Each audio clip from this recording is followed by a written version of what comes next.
Namaste, this is New India Junction. I am Nivedita Tiwari. The Japanese Prime Minister Shinzo Abe has stepped down from his office owing to ill health. He has been the longest serving Japanese Prime Minister. He came into power for the second time in 2012 and had retained office ever since. Now, leaders all over the world, for a variety of reasons, hide their health issues in order to retain power, not to come across as fallible or vulnerable, etc., etc. But by taking this action, Shinzo Abe has set a new example, a refreshing example in grace, humility, and responsibility in power. Shinzo Abe has been a great friend to India. He has worked relentlessly over the last decade to build closer ties between the two democracies, the two most powerful democracies in Asia. He has visited India on 4 occasions since 2012 and was our chief guest for the 2014 Republic Day. But more importantly, he has been instrumental in Japan investing heavily in India. The cases in point being the bullet train which is set to run between Mumbai and Ahmedabad, turning Prime Minister's constituency Varanasi into a smart city, and more recently an announcement of $35 billion investment in infrastructure development in India. But the list doesn't end here.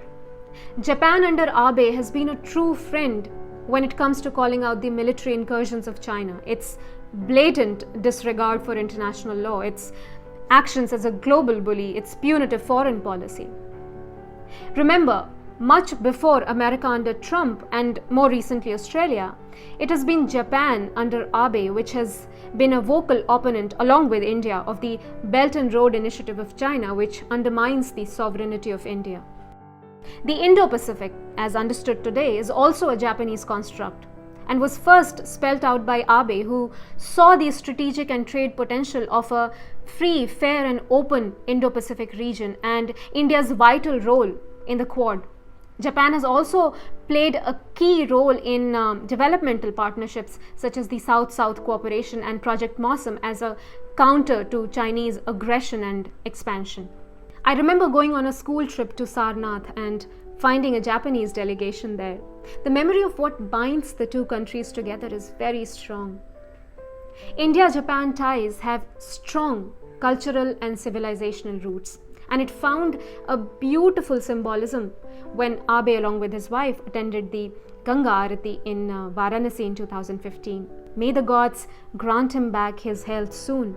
We at NIJ wish him a speedy recovery. Thank you for watching.